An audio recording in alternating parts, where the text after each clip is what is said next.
Good day, good day. Alright, mate. I'm all good, and you? I'm good, mate. I'm good. So I believe you want to apply to become part of PD? Yeah.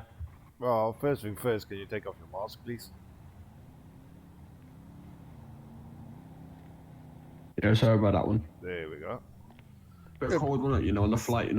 Yeah.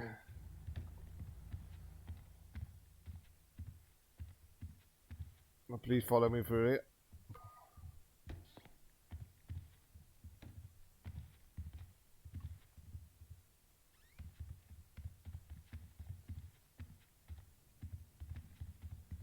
I'm liking the hair color. Yeah. Mrs. made it blue for me, you know. I respect it.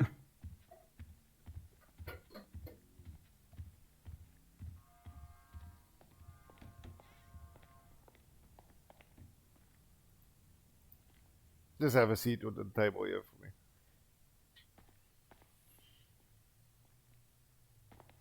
I think they might be a bit close, but let's try now. There we go. Anyway, Commissioner Swindler is the name. So, what made you want to be part of PD? Well, I see a lot of criminals in it. Obviously selling drugs and that. And I want to track them down, and obviously bring them into justice to give the city a bit of peace.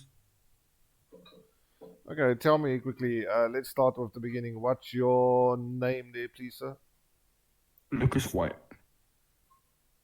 1 second. Lucas, you say? Yep, there you go. Lucas? Yep. Rucas. Yep. What? Yeah. Yep. How you don't know how to spell your own name? Oh my word. Look, right, there's multiple ways, right? It's a take you. Okay, All starts with an S, currently you seem to have a clear criminal record, which is already a good start. Yeah. So, any previous PD experience of any kind? Security PD, anything in this line of work? Response. Sorry, mate, your voice box cracked a little bit there. Just try again. I used to be on response. In the security industry. Yeah. In a past life, Yeah. So you see, even that guy down there says he hears you.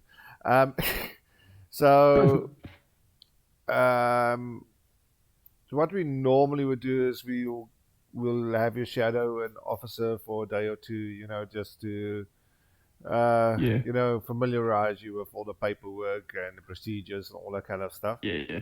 But Reporting that. we're currently a little bit low on staff. They all ran away because I run a strict shift here, and if you don't meet the bar, you either get Yeah. suspended or you get fired. Depends on the offense and the breaking of the SOPs. Yeah. So the thing I'm thinking of now is let me run you a small little scenario, okay, and let's see what you will come up with. Let's say you get a dispatch call saying there's an armed robbery in progress up in, let's say, down by the London docks. Okay, there's a armed robbery in progress.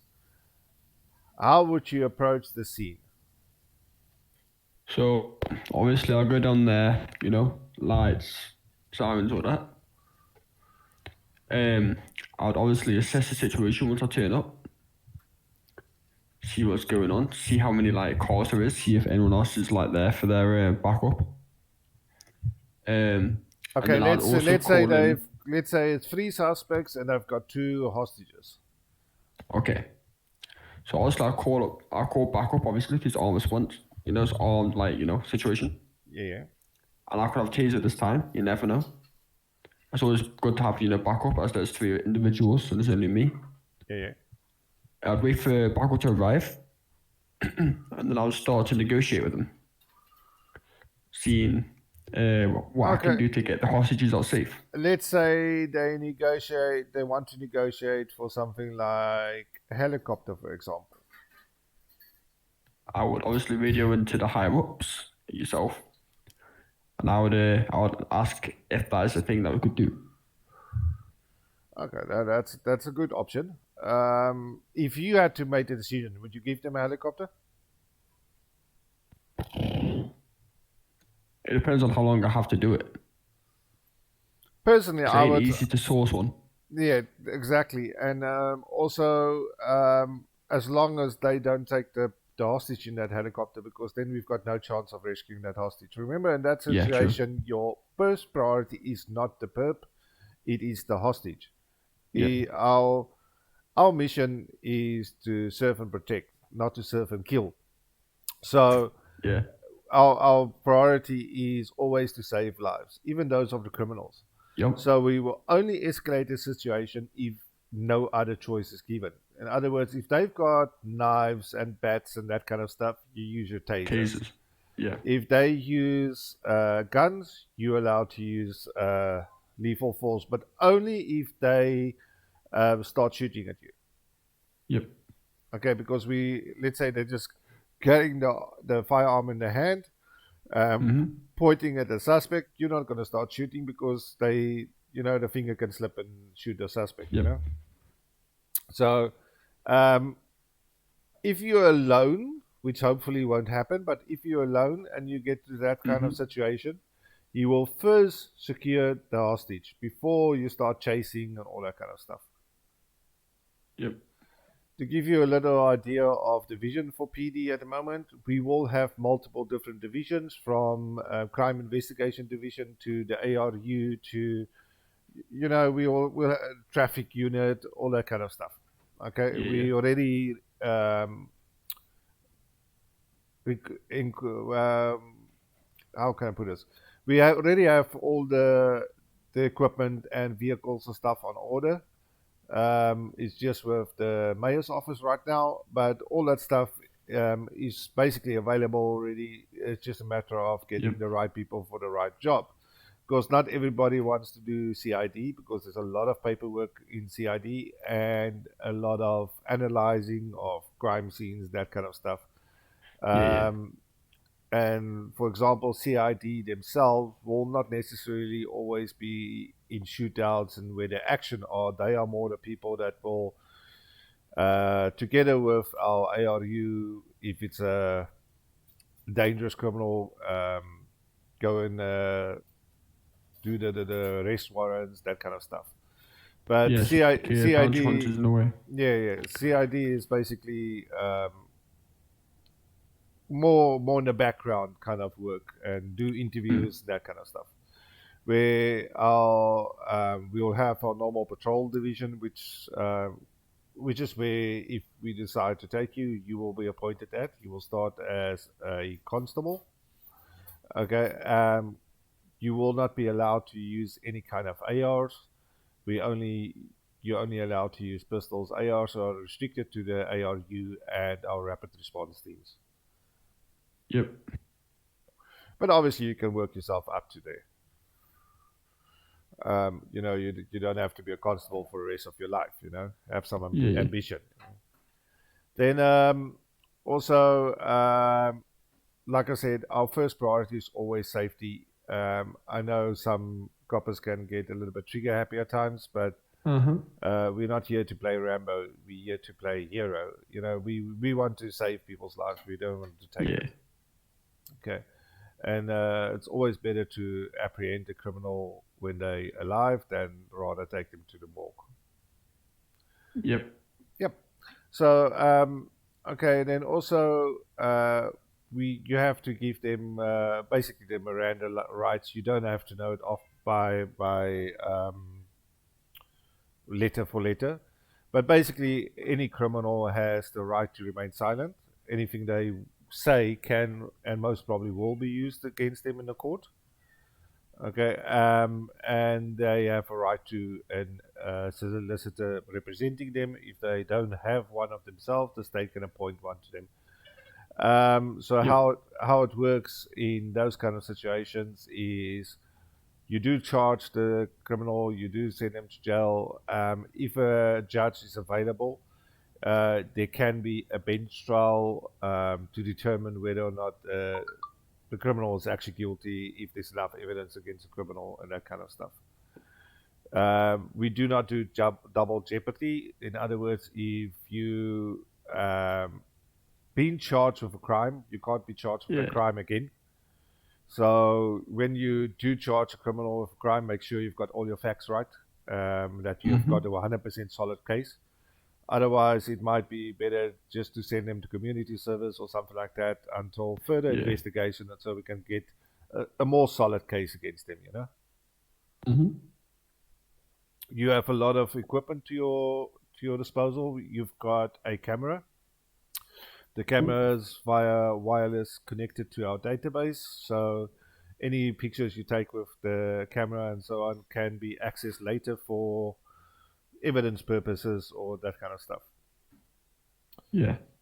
You can collect evidence like fingerprints, DNA, shell casings, that kind of stuff, Yeah. which can be analyzed for more information. I'll go through that whole system with you in a bit. And then obviously it can be bagged and tagged for, the court case, that kind of stuff. Yep. If a criminal pleads guilty, they don't want to go to court. We normally would still put it in a evidence locker for up to a week, just in case they decide they want to. They always have the right to change their mind. Um, even though it will reflect bad on them in court, but they do have the right to change their mind and decide to listen. I've been in jail for 30 months. Um, but I feel it was wrong. I want to go and defend myself in court, and if they win the court case, the PD has a chance of getting sued and needing to pay out to the criminal. We don't want Yeah. to do that. Budgets are tight. We've got a pretty good budget, but it's not Yeah. unlimited. You do have a flashlight available. You've got a taser. We also now recently acquired new technology, which is the beanbag shotgun. The nice thing about a beanbag shotgun, it basically has the same effect on the crim as the taser. Yeah.